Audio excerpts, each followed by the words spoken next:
that's Half-Life 2. Alright, I'll do a little review. Um, I guess I'll start with the graphics. The graphics for this game, I mean, it's worth pointing out because this is a 2004 game, and the visuals for 2004 are really mind-blowing. Not just like in terms of aesthetics, but also in terms of like facial expressions. And oh, thank you, X Infected. Thank you, Jared. Good. And you know, when they are speaking, you know, at the time in 2004, you didn't see a lot of games that had that kind of detail with facial expressions and motion capture of convincing speech.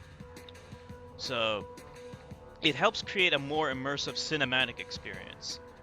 Um, and that's one thing that it carried over from Half-Life 1 well, the cinematic experience. Even though the storyline's kind of simple, like, as far as I can tell, it's just like aliens and weird things are going on, and, that's about it. But, like, the way it's told, I know I repeat this a lot in a lot of video games, but it really does matter the way a game tells you the story, even if it is simplistic and without a lot of depth.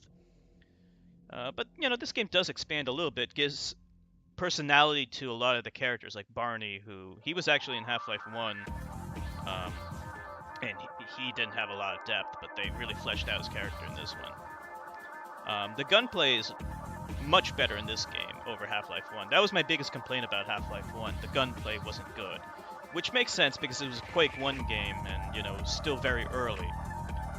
This game modernizes that so that it feels a lot better.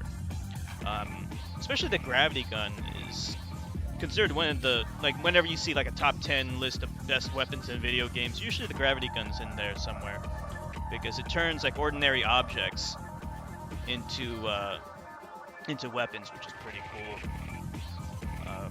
Also, it mixes up the gameplay a lot, so even if there's like a slow part or kind of like a boring, dragging part, you can be confident that it's gonna change pretty soon and you're gonna start having fun again.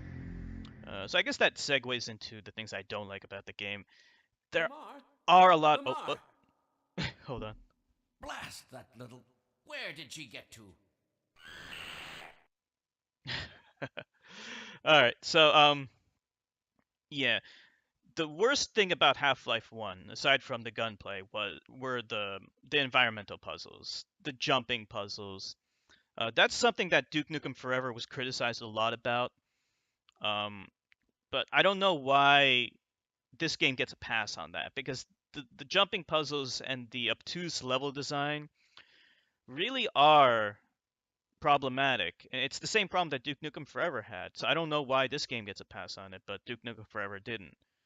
Too often, like the level design was just kind of weird. I don't like it has like this large area. There's lots of places to go, but you don't really know where to go.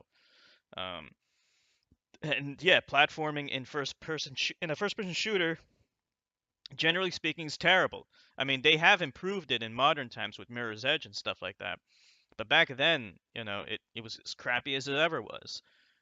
So I didn't really like that. I also didn't like the environmental puzzles where you have to like take shit from the environment, put them down into this toxic waste pool, and then use that to kind of leapfrog your way to the other side or whatever.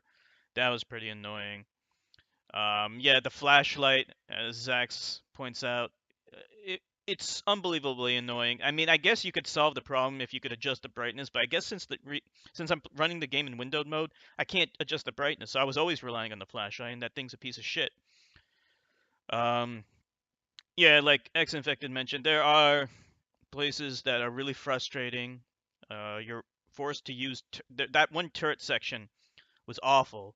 Those things are unbelievably unstable, and you have to rely on them to hold out against a never-ending swarm of enemies.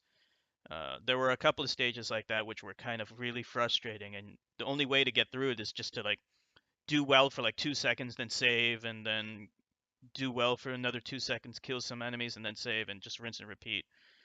And yeah, that was really crappy. But overall, yeah, it's a good game. I have to admit I was bored in some places. I think this game would be a lot more fun on the second playthrough once you know what to do. It is definitely improvement over Half-Life 1, but I can't say I agree with the sentiment that this is one of the greatest games of all time. Honestly, I played other FPS games that I consider to be better. So anyway, that's how I felt about it. So, what you guys think of the